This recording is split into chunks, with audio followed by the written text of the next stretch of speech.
आज आपण गव्हाच्या पिठापासून माव्यासारखे मऊसूत 10 ते 15 दिवस टिकणारे गणपती बाप्पाच्या नैवेद्यासाठी मोदक बनवतोय। नमस्कार, मी ज्योती, ज्योतिष किचन मध्ये सर्वांचं खूप खूप स्वागत आहे। मोदक बनवण्यासाठी साहित्य बघूया। आपण इथे 1 वाटी गव्हाचं पीठ घेतलं, पाऊण वाटी पिठी साखर घेतली, अर्धी वाटी साजूक तूप घेतलं, 1 कप मिल्क पावडर घेतलं, काजूचे काप घेतले, इलायची पावडर आणि बदामचे काप घेतले। साहित्य बघितलं। गॅसवर आता कढई ठेवली आहे, त्यामध्ये 2 ते 3 चमचे साजूक तूप टाकून घ्यायचं। तूप छान वितळल्यावर पीठ टाकायचं आहे गव्हाचं आणि छान तुपामध्ये भाजून घ्यायचंय।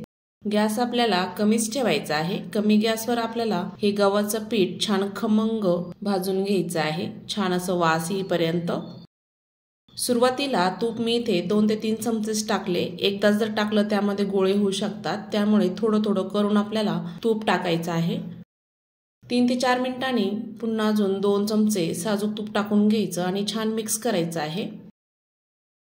एकसारखं हलवत राहायचं।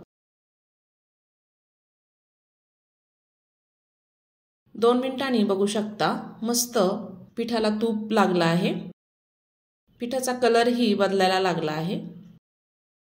अजून मी 2 चमचे तूप टाकलं होतं, बघू शकता मस्त तूप सुटलं आहे पिठाला।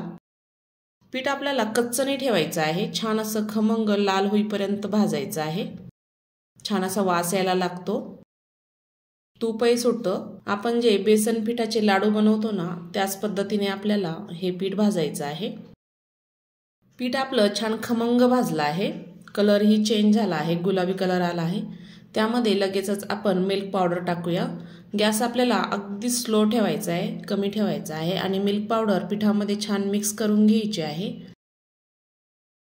मिल्क पावडर छान मिक्स झाली, त्यामध्ये लगेचच साखर टाकून घेऊया।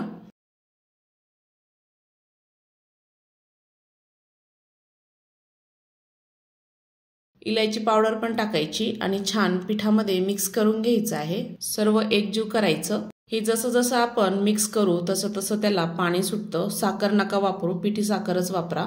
साखर टाकल्यानंतर त्याला पाणी होऊ शकतं। छान मिक्स झाल्यानंतर 1 चमचा अजून साजूक तूप टाकायचं आणि छान मिक्स करायचं आहे। गोळे असतील ते सर्व फोडून घ्यायचे। गॅस आपल्याला आता बंद करायचा आहे।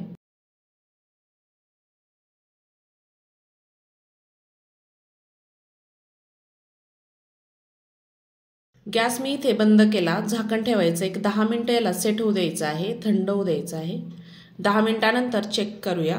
मिश्रण आपलं छान सेट झालं आहे। त्यामध्ये काजूचे काप आणि बदामाचे काप टाकून घ्यायचे आणि छान मिक्स करायचे आहे। लक्षात ठेवा, मी इथे गॅस बंद केला आहे।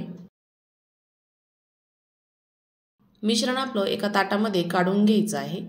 सर्व मी जिन्नस एकत्र केले होते तेव्हाच गॅस बंद केला, लक्षात ठेवा, नाहीतर मिश्रण जास्त कडक होऊ शकतं। मिश्रण आपलं छान थंड झालं आहे। हाताने छान त्याला मिक्स करून घ्यायचं।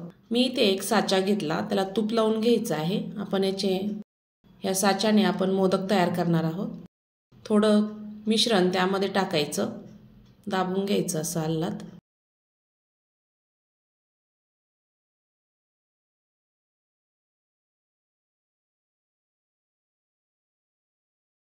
दोन्ही बाजूने मी इथं मिश्रण टाकून घेतलं आणि क्लोज करायचं आणि आल्हाद असं हळूहळू त्याला दाबून घ्यायचं एकसारखं।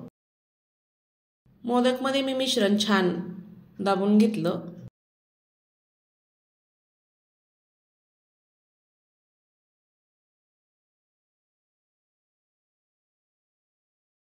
तुम्हाला मोदक काढून दाखवते, बघू शकता मस्त असा मोदक तयार झाला आहे। तुम्ही हे मोदक हाताने करू शकता, साचा नसेल तर। सर्व मोदक मी असेच तयार करून घेणार आहे। तुम्हाला जर रोज मोदक करायला वेळ नसेल तर हे मोदक नक्की तयार करून बघा।